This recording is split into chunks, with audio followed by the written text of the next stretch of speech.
right into it so it's loud as can be. I'll turn it up when I go there. So yes. I'm not nervous at all. We're good to go. I'm good to go. Hello, everybody. My name is Lindsay. I'm just going to tell some stories. They're kind of going to be poems. I'm going to read 12 poems that I've written. They're not really poems because I'm not a poet. Some of them have backstories. But before I even get to that, I want to thank Mark for allowing me to take the mic with all these amazing singers and musicians. That's like, I feel very privileged and touched. Go right into it. Okay, thank you. I'm a little bit louder now. Okay. And I'd also like to thank Trees for providing the space for us all to talk and perform and sing. And recently I've become a barista at another establishment, and I'm probably the oldest hire that they've ever had. And so be really kind to your baristas, because you probably don't know there's 34,789.54 ways to make a latte.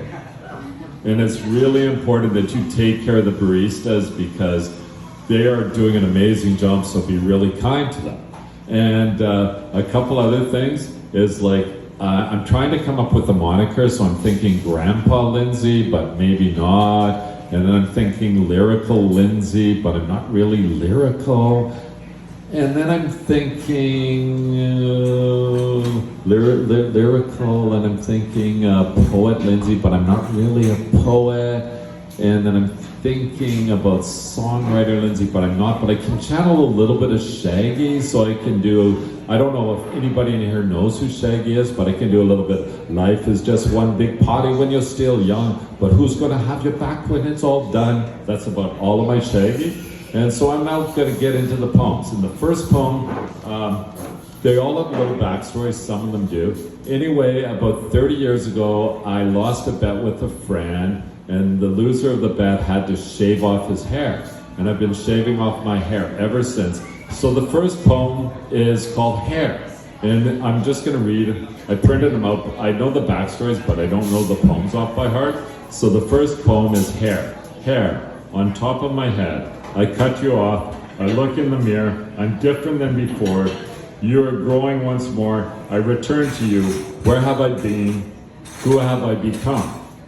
The second story is a story about people suffering on the street, and it's called Knock Knock. And I think society is missing something. We tend to demonize people that are struggling, and I think we've lost sight of empathy and compassion. And so there's a lot of people, and like speaking from personal thing, until I took the barista job for about 30 months, I thought I was going to become homeless every month. And so just imagine somebody sitting on cardboard on the street. And so this poem is called Knock Knock. And this knock knock. I don't have a bleeping door. I'm homeless. So that's not really an uplifting poem, but it's a poem about what we have in society. And then this poem is called Under Lock and Key. So about a week ago, I entered a convenience store to buy a chocolate bar. I found them locked up. This didn't make me feel safer. The only products not locked up were chips and self-serve hot dogs. I bought chips and then walked past the windows of the fitness asylum. That's the gym. Eating them while people inside contorted. When I got home, the elevator was filled with 6 heavily armored and armed police officers. This didn't make me feel safe. I ran to see if they'd shout. We have a rabbit. Hondo from the TV series SWAT tackled me and said, if you're innocent, why are you running? I told the officers I had a gummy and 3 beers. Jay, my friend right here, made me eat the gummy, I said to Hondo from SWAT. They looked at me confused. The running might be fiction. And this is the poem. Under lock and key. 7-Eleven chocolate bars. Locked in a case. 2-for-1 signs are locked inside beside them. A clerk has been called to fill out your fix. The only free-range products are potato chips and self-serve hot dogs. Feeding people with free chili and something called cheese. Big gulp, fit cup filled. I feel bad for potato chips, lowered esteem. Why am I not worthy? I feel bad for hot dogs, lowered esteem. Why are we not worthy? I feel sad for humanity. We need to look out for each other. How did we arrive here? I had a gummy. I buy chips. Chocolate sales are down. And this is poem 4, 5, and 6. It's called $500 tent, beef Wellington, and 2 tents. Backstory. I was talking with my friend Rian, name change. He was talking about seeing homeless people living in a tent city with expensive tents.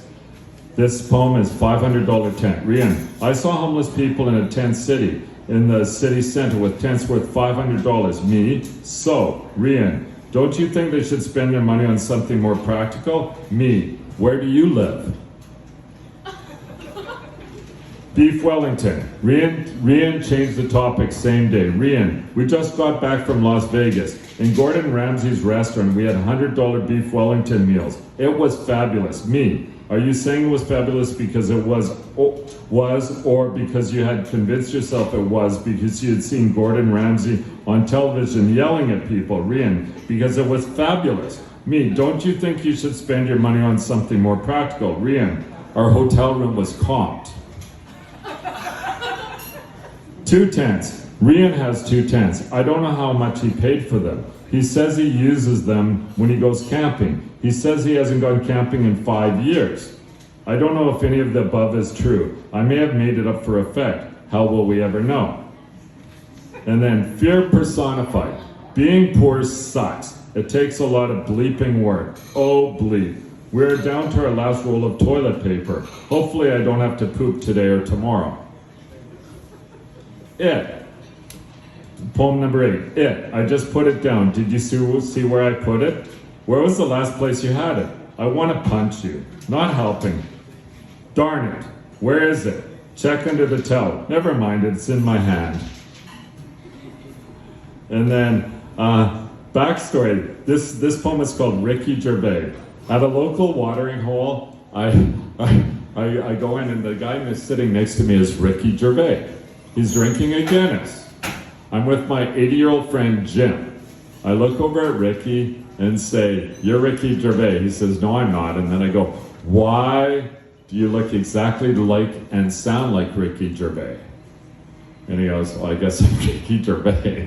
And then he tells my 80-year-old friend he has excellent comedic timing.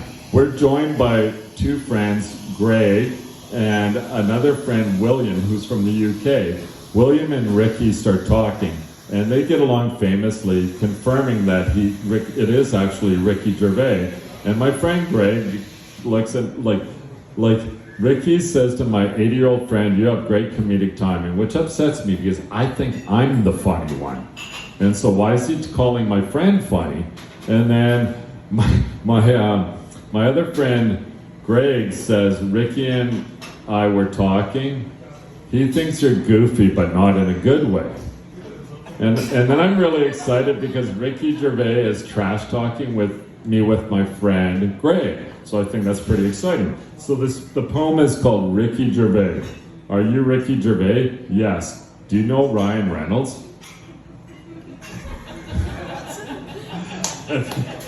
And then a couple years ago, I was asked to speak at an emerging authors event at the Vancouver Public Library. One of the authors was a poet. I may have plagiarized her poem. It's entitled Short Poem. The next poem, 2 things that destroy relationships are money and food. This poem is called Thai food. Where do you want to eat? I don't care. Thai food? No, I give up. And then the last one, it's in the news. This is called Cat Lady. I know a cat named Beatrice. She can't have kittens, but she lives in a house full of cats. She's the ultimate cat lady. And that's all for tonight. Thank you. All right, nice job, Lindsay. Okay, now we have a newcomer to Trees. We're going to get him